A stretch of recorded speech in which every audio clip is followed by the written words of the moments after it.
Alright, on to step number 14. We're going to build the Servo Saver. And what that does is it will act as a buffer between the front wheels and the servo to keep the servo gears from stripping out. We've gone ahead and got all the pieces and parts off of the trees. We've trimmed them up. The tree was actually in a separate bag inside of the kit, and all the pieces and screws and stuff were in the bag B just as they should have been. So let's go ahead and start off by placing AX3122-2, which is this unit. We're going to take the AX30384, which is a metal shoulder stud, and push it up. Actually, we're going to put the bearing on it first, like so. And we are going to push this up into, that's not quite working right, is it? We're going to insert this portion separately later. See if we can figure out how to build this properly. Okay, the AX31122-1 is this unit, and we're going to show it up a little bit closer here because it looks a little bit different than it does in the manual. And you're going to see that there's a V cut into the unit here. And that V is going to ride onto the V unit right here. So these two pieces are going to fit together just like so.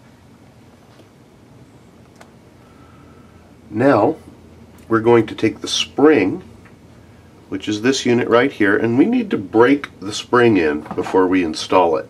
And what that does is it makes the adjustment stay more accurate at the first of the build. So just take it and squeeze it with a pair of pliers a few times, and that helps break the spring in. And that spring is going to drop down inside the unit just like so. So right now we have a unit that looks like this. Let's take this unit here, which is AX31122-7, and it's a universal part. It doesn't matter which way we put this on. Let's drop that down over the top. And then we have the two screws, which are an M2.6 by 1. And you'll notice and be able to identify the screw from the rest because it's a coarse thread rather than a fine thread. We're going to drop those down into the two holes here and tighten them up.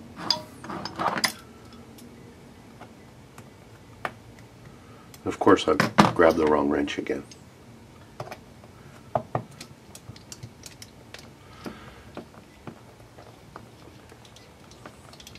And as I harp on you on every single screw, do not over tighten the screws. Tighten it up just till the pieces touch and give it about a third or less of a turn. Go ahead and repeat the same for the second screw.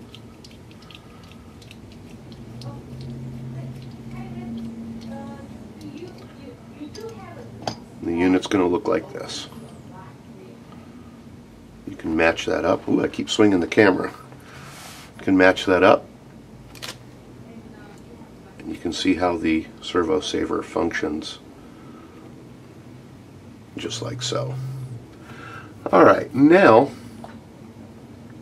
we are going to take the unit that we slid the bearing over, and we're going to insert it into this unit just like so. And we're going to take a second bearing and slide it over the top again just like so, and set this unit aside. That one's done.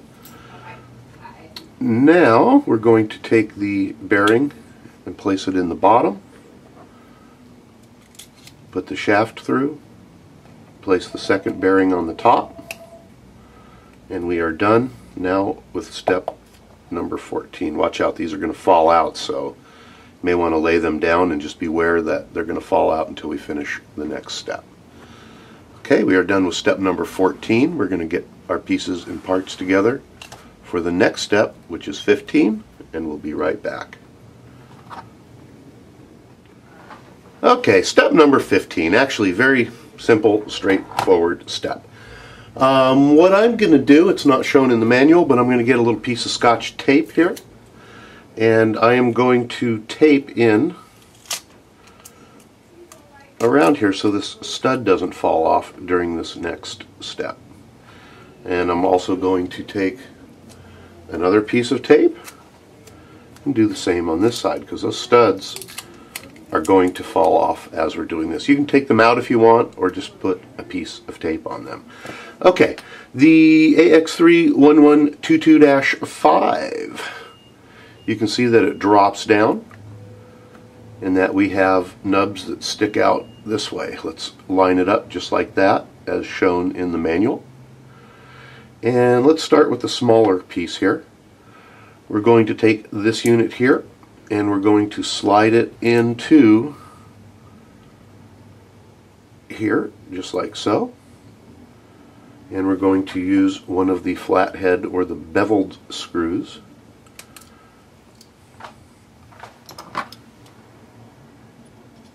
And we're going to tighten it up.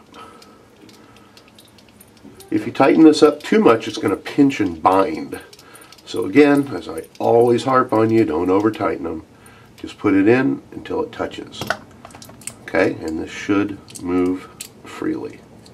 There's a little bit, it's not gravity free, but you don't want it to be binding up. Okay, and we're going to do the same here.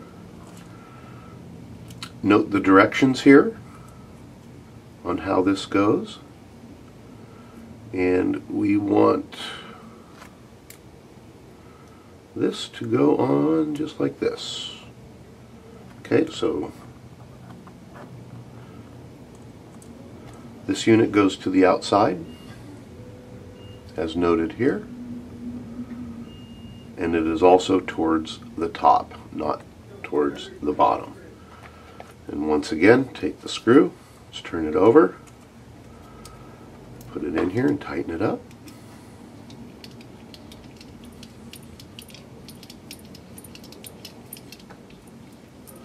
One thing I did notice is that the Ready to Run has plastic. Remember the units right here that are metal? The Ready to Run has plastic. These are metal, which is an upgrade. These also have a 5x8 by 2.5 bearing in them, as to which the Ready to Run unit does not. It uses plastic, and actually they use little grommets, and here's the pieces. You can actually keep them if you need replacements for some reason, but they're plastic. If you were wondering what those were, those are the pieces they use on the Ready to Run.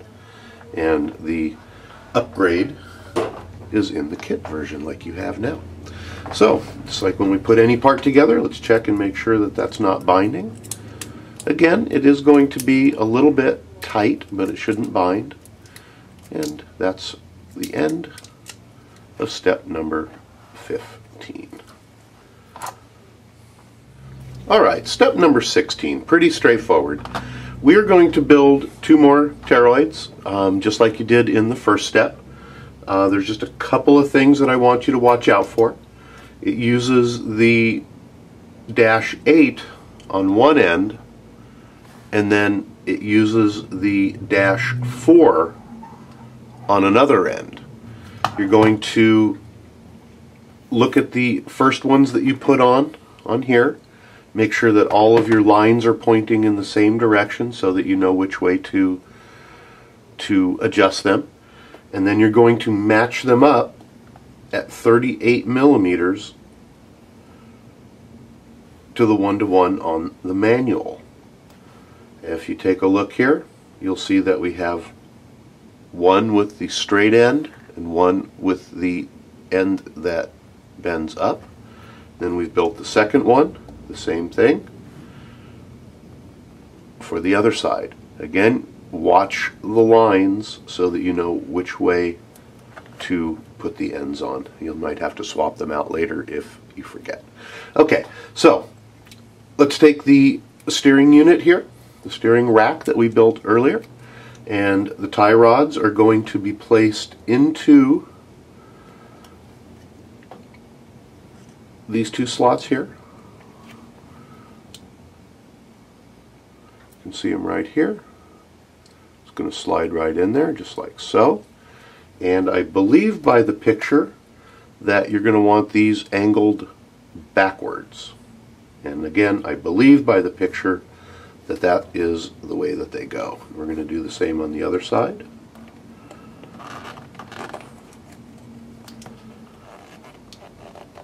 And we're going to use the 2 screws here. That's a little trick I've always learned is if you need to hold the line up, go ahead and stick your Allen wrench through and it'll line them up. So we'll get the 2 beveled screws in, ready to tighten up. Find the right wrench. And that is how we finish the steering rack. Tighten it down just till it touches. You don't want to crush that ball.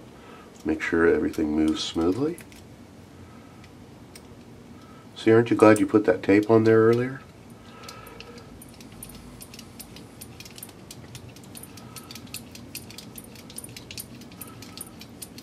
Okay, the steering rack is now complete.